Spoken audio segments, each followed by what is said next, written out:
Christianity and Islam especially are being maliciously politicized.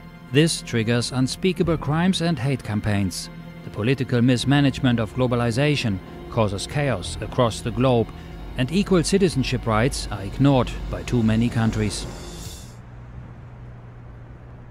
At the UN in Geneva on March 15th, the Geneva Centre for Human Rights Advancement and Global Dialogue, with the support of the Permanent Missions of Algeria, the Order of Malta, Pakistan and Lebanon, organised this side event. We need to try to capture the high ground.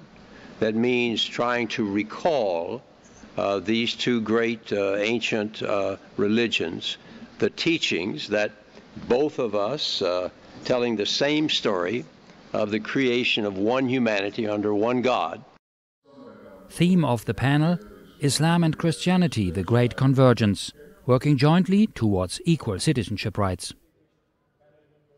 I think in the Middle East we are starting to learn what has happened to our young people.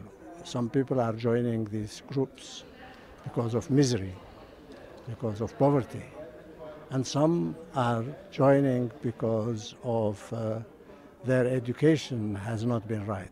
Only states that are based on the rule of law, only states that ensure equal citizenship can guarantee that people live together in peace. And to reach out to interfaith and interdialogue amongst the world, whereby we unify our values and we go back to the roots of understanding that this is the way to drive peace and prosperity and coexistence.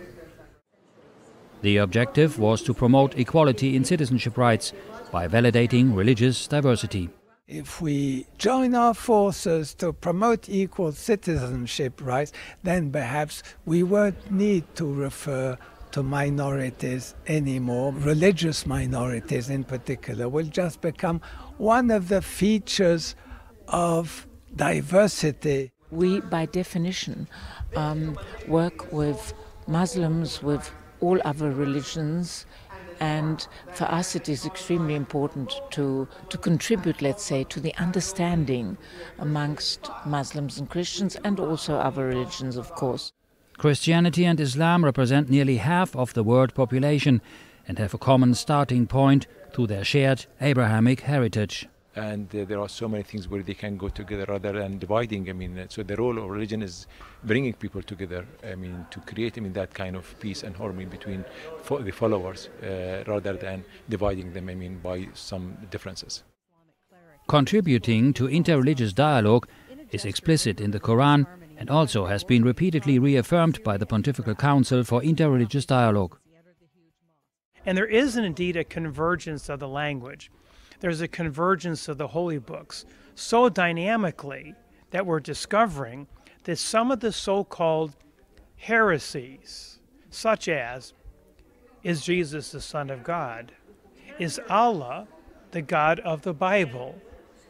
The Trinity and all these forbidden concepts can actually be bridged, and they are what I would call deadly misunderstandings.